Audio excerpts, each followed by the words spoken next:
Now, hundreds of people were freezing for a reason today. The Polar Plunge, benefiting the Special Olympics, kicked off at noon at Pettibone Beach. People taking the plunge raise money and then get the chance to run into the freezing cold water. Lucky them. Now, thankfully, there are hot tubs set up for them after they make it out. As you can see, it's just a really fun time. People get into this, dress up in costumes. Organizers say it's a fun way for people to take on the Wisconsin cold while also raising money for the Special Olympics. 100% of the proceeds go to Special Olympics, and it stays in this area of the state.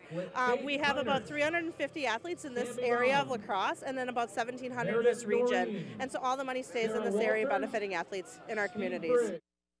Now, for many of these plungers, it's their first time taking the dip into the chilly Mississippi, but for two locals, it's something they look forward to every year. News 8's Pauline Lee joins us now live in the studio with their story.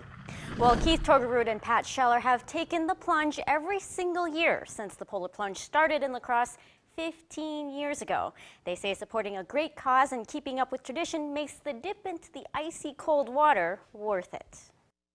Friends Keith Torgerud and Pat Scheller wouldn't miss the Polar Plunge for anything. I mean, it's one of the biggest days of the year for me. Over the years, I've canceled vacations. I've said there's no vacations on the first week of March because of the plunge. And this year, they're wearing a new motto to live by. It says, entonces solo había dos. And then there were two. Keith and Pat are the last two remaining plungers who have participated every single year since the event began 15 years ago. There's been snow, there's been hail. Yep, there's been sleet. There's been rain. There's been bikinis. After 15 plunges, they say supporting the Special Olympics is what makes it worth it every time. When they tell you they're the happiest, most joyful, friendliest people I've ever met in my life, that's what got me going. But these two pros don't just run in.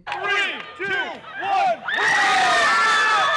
You gotta go under and then run back. Our team, you have to go under the water. You have to get your head wet. Yep. And you have to touch the end of the ice. After a touch of the ice and a quick high five, the race towards the hot tubs begins. I think it went really well. We made a new friend today. Ed, our third plunger. Nice guy. It turns out there was another plunger, making his 15th straight plunge too. And that can only mean one thing for this team of two. We thought there were only two, and now our team name is, and then there were three. And how do you say that in Spanish? Entonces solo había tres. We need to get new shirts now. Now, this year's Polar Plunge is also extra special because today is Pat's birthday. Pat and Keith say the Polar Plunge tradition started out with just a group of friends, but throughout the years, family members have now joined them as well. All right, thanks a lot, Pauline. No doubt a lot of fun down there. Also today, a new record was set by train company employees for the largest group ever to take the plunge.